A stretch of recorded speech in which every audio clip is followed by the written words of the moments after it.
अब हम आते हैं एबेकस के सबसे इम्पोर्टेंट मॉड्यूल में, जो कि है स्टेप।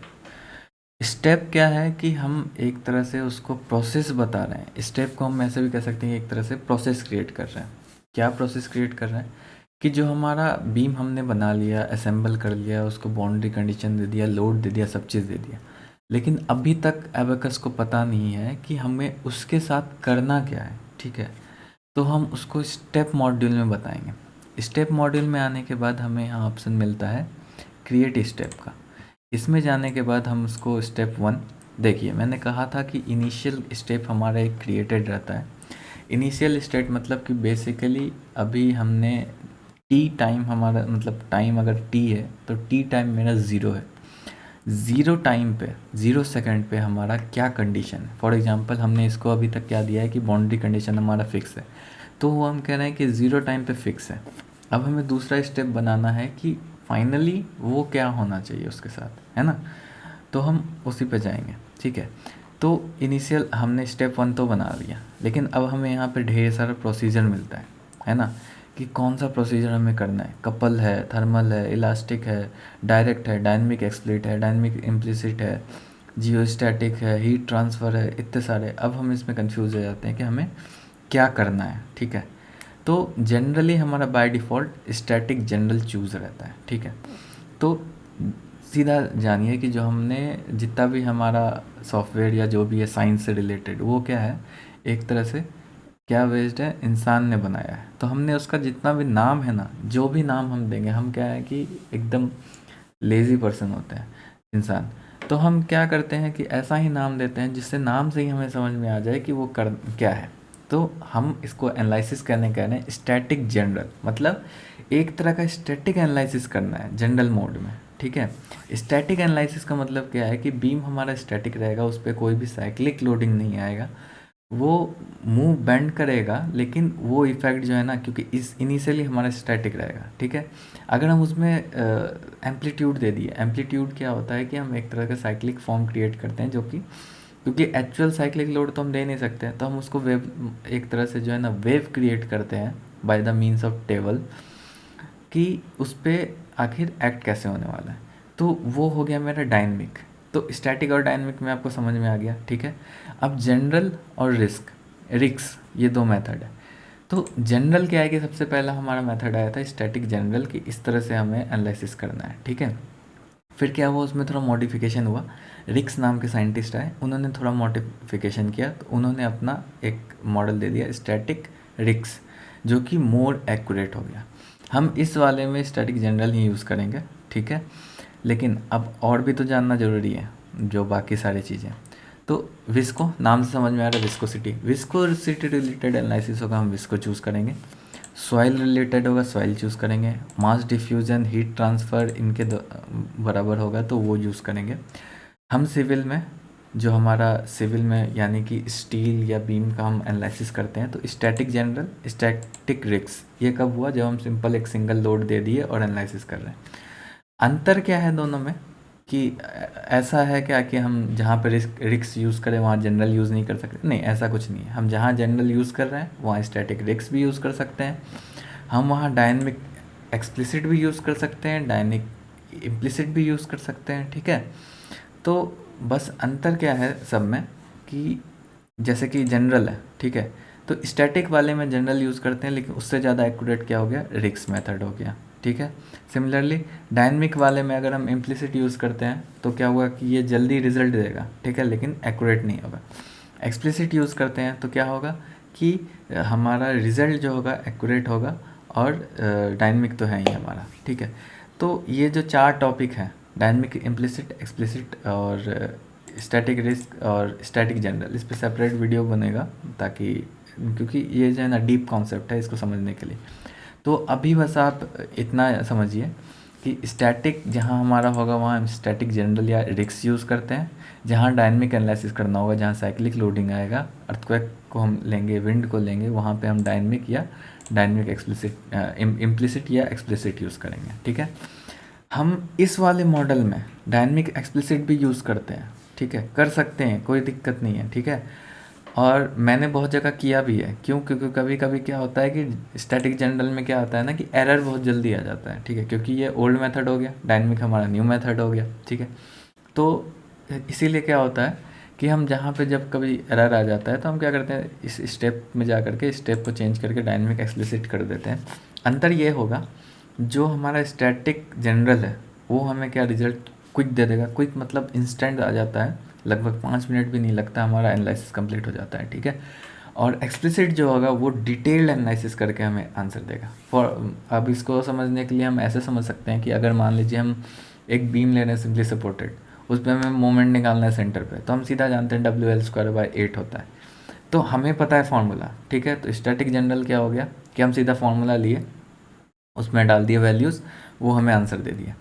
और डायनेमिक एक्सप्लिसिट क्या हुआ कि हमें पता है, ठीक है, फॉर्मूला पता है, लेकिन हमें क्या करना है, डीप एनालिसिस करना है उसका। तो हम क्या करते हैं कि पूरा उसका हम क्या करेंगे कि एक सेक्शन कट करेंगे, सेक्शन से हम देखेंगे लोड कितना है, जो मेरा कन्वेंशनल मेथड है उस। तो सिंपल वही है कि एक्सप्लिसिट जो है ना डिटेल एनालिसिस देगा, और जो हमारा जनरल स्टैटिक है, सॉरी स्टैटिक है, वो हमें क्या देगा कि क्विक देगा। तो हम इसको चूज़ कर सकते हैं। अब इसमें भी हमें क्या होता है, प्रोसीजर टाइप आता है यहाँ पे, ठीक है। प्रोसीजर टाइप में दो तरह के हो गए, जनरल, बेसिकली हम जनरल यूज़ करते हैं। लीनियर हमारा जो होता है, इसमें क्या होता है कि जब हमें मतलब एक एनालिसिस करके उसमें क्या कहते हैं कि वो देना हो, इम्परफेक्शंस देना हो। फॉर एग्जांपल कि हमने क्या किया, स्टील बनाया, ठीक है। स्टील में हम जानते हैं कि जब हम उसको कंप्रेस करेंगे वो बकल होगा, ठीक है। तो हम क्या करते हैं कि बकल में जा करके, ठीक है, एक सिंगल पॉइंट लोड देते हैं, वो पूरा स्टील बकल हो जाएगा। लीनियर मतलब क्या होगा, जनरल मतलब क्या होगा कि वो जनरल बिहेवियर को अकाउंट करेगा, ठीक है। लेकिन लीनियर में क्या होगा कि वो कुछ अकाउंट नहीं करेगा, वो सीधा देखेगा कि एक सिंगल लाइन है, उसको बकल करना है तो वो कैसे बकल होगा, ठीक है। तो सीधा वो कंप्रेस कर देगा, जैसे हम एक पेपर को रेक्टेंगल बना के प्रेस करते हैं तो वो क्या सीधा प्रेस हो जाएगा, ठीक है। तो वैसा वो कर देगा। लेकिन इसका बेनिफिट क्या है कि जब हम वो बकल देख लिए तो हमें क्या हो गया, एक तरह का पैटर्न मिल गया कि ये अगर कंप्लीट इसको प्रेस कर दिया जाए, हाइड्रोलिक प्रेस मशीन में डाल के प्रेस कर दिया जाए, तो उसके ऊपर फोल्डिंग्स वगैरह हैं, ठीक है, जो बकलिंग वगैरह है वो कैसा आएगा। आइगन वैल्यूज़ क्या होते हैं, ठीक है। आइगन वैल्यूज़ स्ट्रक्चर डायनेमिक्स में आपने पढ़ा होगा कि हर जो भी हमारा में भी अगर हम अर्थक्वेक की बात करें तो उसमें क्या होता है, आइगन वैल्यूज़ आते हैं, ठीक है। और हमारा हर एक स्टेप पे जो है ना वो कैसा वेरी करता है, हर एक आइगन वैल्यू हमें एक डिफॉर्मेशन शेप देता है, ठीक है। तो वो वैल्यूज़ हमें इसी सॉफ्टवेयर से पता चल जाता है। फिर हम उसको क्या करते हैं, इस मेरे मॉडल में हम इम्पार्ट कर देंगे, और वो इम्पार्ट करने के बाद क्या होगा कि हमारा क्या होता है कि इम्परफेक्शन ऐड हो जाते हैं, रियल लाइफ इम्परफेक्शंस। मतलब 100% तो एक्यूरेट नहीं होगा, लेकिन फिर भी जितने हद तक हम प्रोसेस कर सकते हैं हम वो करने का कोशिश करते हैं। तो हम जनरल नॉर्मल अपना लेंगे, स्टैटिक जनरल चूज़ करेंगे एंड कंटिन्यू, ठीक है। अब हमसे यहाँ पूछता है डिस्क्रिप्शन। डिस्क्रिप्शन में हम डाल सकते हैं कि हम क्या करना चाह रहे हैं। हम क्या करते हैं, पॉइंट लोड या 3 पॉइंट एनालिसिस लिख देते हैं, ठीक है, 3 पॉइंट एनालिसिस, ठीक है। ये लिखने का ज़रूरत है भी नहीं है भी, है कोई मतलब नहीं है, ये बस आपके जानने के लिए कि जैसे कि हमने यहाँ पे सिंगल स्टेप है ना, कि हमें बस एक स्टेप में चेक करना है कि पूरा क्या है। हम बहुत जगह क्या है ना मल्टीपल स्टेप भी करते हैं कि मेरा जो है ना स्टार्टिंग के 0 टाइम से लेकर के 2 घंटे तक जो है ना, या 2 मिनट तक जो है ना, या इतने फ्रेम तक जो है ना हमारा ऐसा एनालिसिस करना है। उसके बाद हम दूसरा एनालिसिस करना चाहते हैं तो वो चीज़ भी हम कर सकते हैं, ठीक है। दूसरा, यहाँ टाइम पीरियड हमको देना होता है। यहाँ पे हम जनरली 1 रखेंगे, ठीक है। लेकिन जब हम एम्पलीट्यूड देंगे ना, तो जो हमारा एम्पलीट्यूड का मैक्सिमम वैल्यू होगा, ये टाइम पीरियड मतलब क्या है कि हमें मैक्सिमम कितने टाइम तक इनलार्ज करना है इसको, ठीक है। तो अगर हम 1800 दे दें तो 1800 सेकंड तक ये एनालिसिस करता रहेगा, ठीक है। 1 दिए तो अभी स्टैटिक जनरल में इसका ज़्यादा सिग्निफिकेंस नहीं है। ये सिग्निफिकेंस कब आता है, जब हम यूज़ करते हैं क्या, हमारा एम्पलीट्यूड वाला फैक्टर, मतलब साइक्लिक लोडिंग यूज़ करते हैं, ठीक है। जब भी मैं एम्पलीट्यूड बोलूँ आप समझ जाइएगा कि वो साइक्लिक या विंड का बात हो रहा है, ठीक है। एन एल जियोम इसको हम ऑन रखते हैं, ठीक है, क्योंकि ये एक तरह की क्या है ना कि जो लार्ज डिस्प्लेसमेंट या डिफॉर्मेशन होता है ना, उसमें हमें एक तरह का इफ़ेक्ट्स बताता है कि क्या होने वाला है। ठीक है, स्टेबलाइजेशन हम उसमें अप्लाई नहीं करते जनरली, ठीक है, कि हमें कंक्रीट को स्टेबल बनाना हो। ये हमारा बेसिक हो गया सेटिंग। दूसरा हमारा आता है इंक्रीमेंट। इंक्रीमेंट ये बहुत काम का चीज़ है। अब देखिए, इसमें दो ऑप्शन है, ऑटोमेटिक और फिक्स्ड। ठीक है, तो फिक्स्ड में क्या होगा ना कि जैसे कि मैं यहाँ पे इंक्रीमेंट साइज़ दे दूँगा।